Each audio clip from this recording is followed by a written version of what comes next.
भाजपा प्रदेश अध्यक्ष सीपी जोशी आज मेड़ता सिटी के दौरे पर रहे। नागौर में आयोजित भाजपा की ओर से महाघेराव का नेतृत्व करने के बाद मेड़ता सिटी पहुंचे। मेड़ता में भक्त शिरोमणि मीराबाई और भगवान श्री चारभुजानाथ मंदिर के दर्शन किए। इसके बाद मेड़ता से पादू होते हुए पुष्कर के लिए रवाना हुए। मेड़ता में जोशी मीडिया से रूबरू होते हुए राज्य सरकार को आड़े हाथ लिया। साथ ही कहा कि आगामी चुनावों में भाजपा को सफलता मिलेगी और भाजपा की सरकार बनेगी। भाजपा का एक ही चेहरा होगा, वो है मोदी और फूल। उसके नेतृत्व में ही चुनाव लड़ा जाएगा।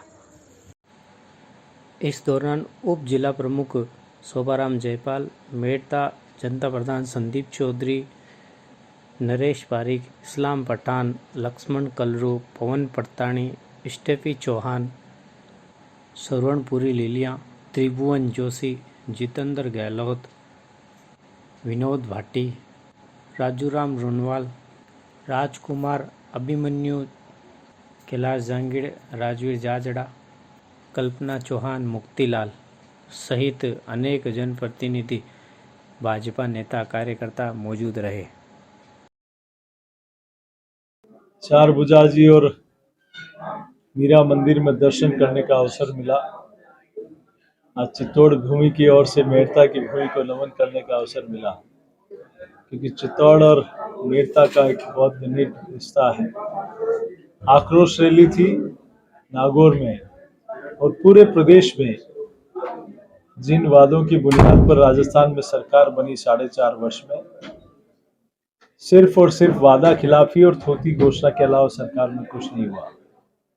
किसान कर्ज माफी के कारण परेशान है, नहीं हो पाया, उसके कारण युवाओं को बेरोजगारी भत्ता नहीं मिल पाया और इवन रीट की परीक्षा में कैसे युवा के हौसलों को तोड़ा गया। और आज आप और हम सब लोग देख रहे हैं कि आरपीएससी जैसी पवित्र संस्था के एक सदस्य को गिरफ्तार किया गया।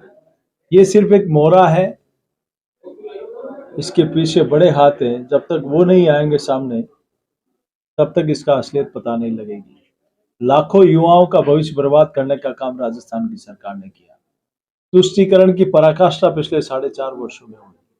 कानून व्यवस्था की बदहाली पिछले कुर्सी बचाने का, थोथी घोषणाएं करने का।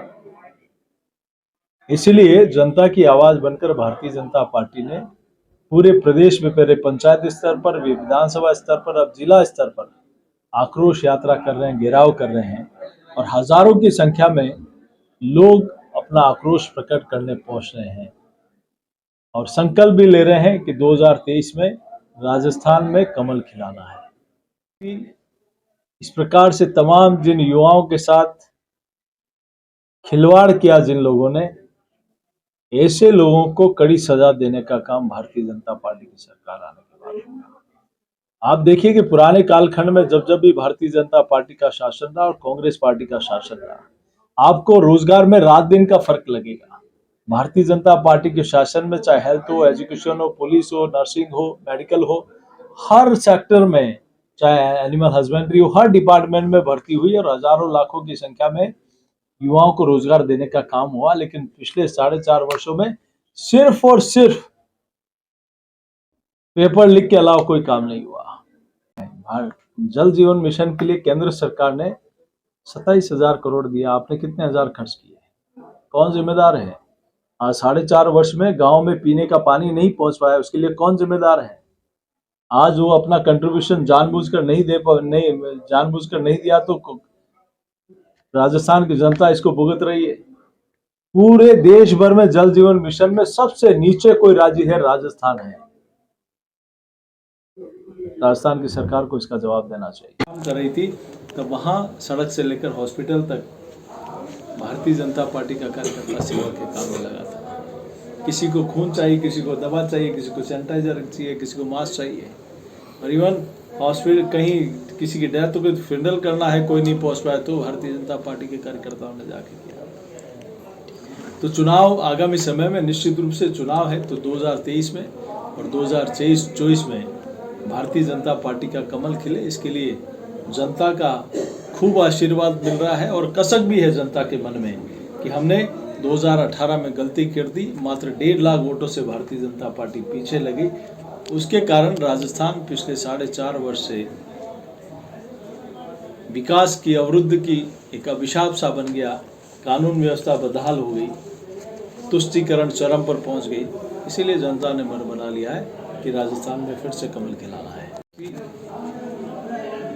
ये निर्णय पार्लियामेंट्री बोर्ड करता है और हमारे भारतीय जनता पार्टी के पास देश नहीं दुनिया का सबसे लोकप्रिय चेहरा है, जो किसी पार्टी के पास नहीं है।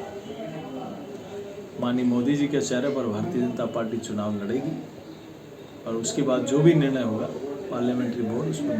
मैं सोचता हूं कि जिस प्रकार से माफियागिरी पनपी है, किसानों की फसल के समय पर गिरदावरी नहीं हुई है, जिस प्रकार से कानून व्यवस्था की बदहाली हुई है, जिस प्रकार के कांग्रेस के नेता हर विधानसभा में मुख्यमंत्री बनकर लूटने का काम कर रहे हैं, तो जनता ने मन बना लिया, जैसा मैंने आपको कहा, कि कमल कमल कमल राजस्थान का एक ही विकल्प है जो राजस्थान को विकास की दृष्टि से आगे पहुंचा सकता है, सुशासन ला सकता है, युवा, किसान और महिला के सशक्तिकरण का काम कोई कर सकता है, तो भारतीय जनता पार्टी के राज में संभव है।